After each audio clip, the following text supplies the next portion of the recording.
I'm Andrea, Súilleabháin, Deputy Director of Partnership for the Public Good, which is a community-based think tank that unites 276 organizations working to build a better Buffalo Niagara.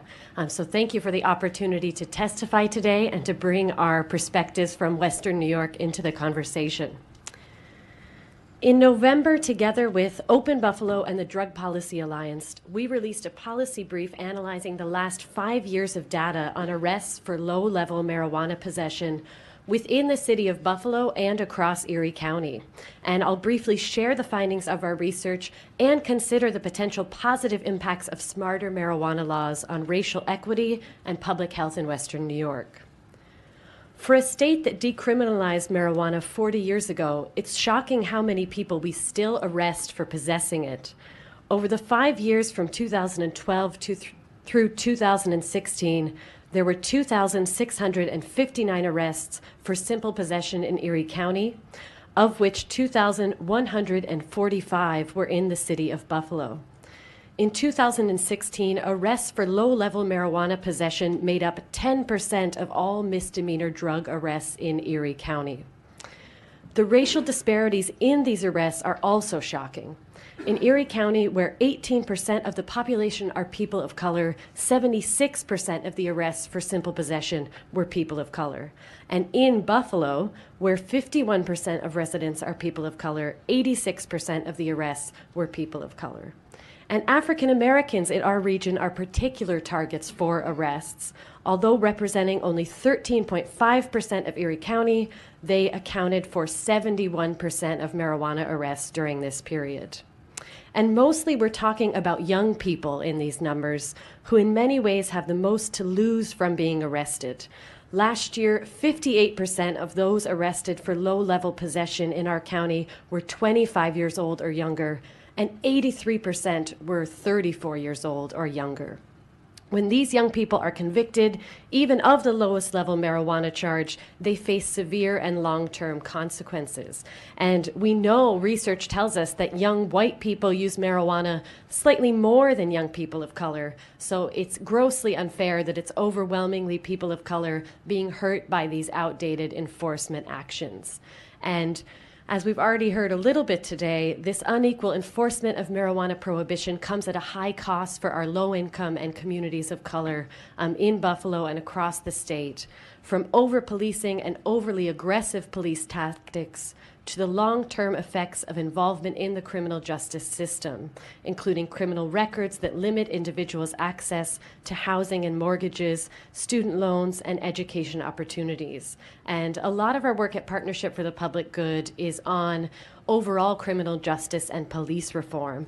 And our communities are really saying marijuana prohibition has justified an invasive police presence that damages their relationships with law enforcement. And advocates in Buffalo insist that ongoing racially disparate arrests for marijuana harm community police relations and undermine their daily efforts to try to build that trust.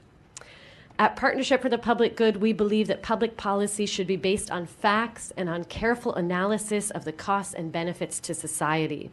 Our current marijuana policies are not based on facts, and they impose terrible social costs while yielding very few benefits.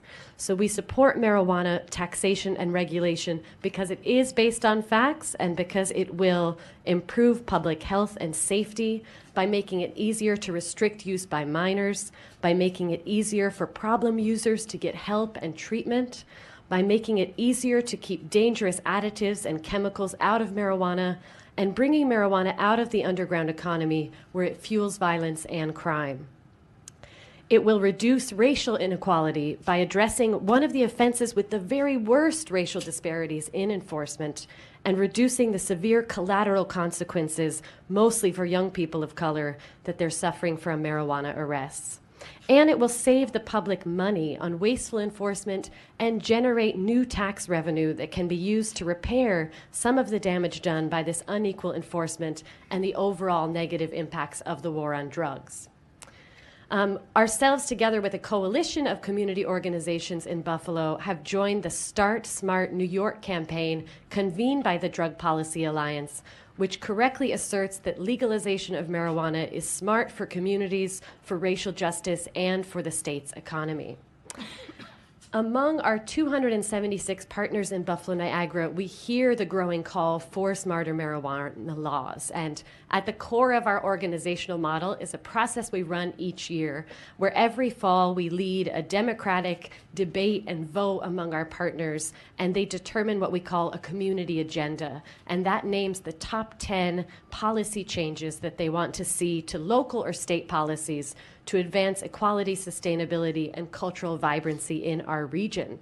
And just recently in December, marijuana regulation was voted onto our 2018 community agenda. And this is by a very diverse group of partners, from local block clubs to health services organizations to environmental alliances, arts groups, church groups. This isn't surprising. We've already heard public support for legalization has continued to increase nationally, now up over 60%, but we're really seeing this among our own alliances in Buffalo as well. So our new 2018 community agenda calls on New York State to pass and implement the Marijuana Regulation and Taxation Act, which has been introduced in the New York State Assembly by Assemblymember Crystal Peoples-Stokes, one of our representatives from the city of Buffalo. And it also calls on our mayor, Byron Brown, to immediately end low-level marijuana arrests by designating simple possession the lowest level enforcement priority for the Buffalo Police Department. So we're also pursuing those city-level options.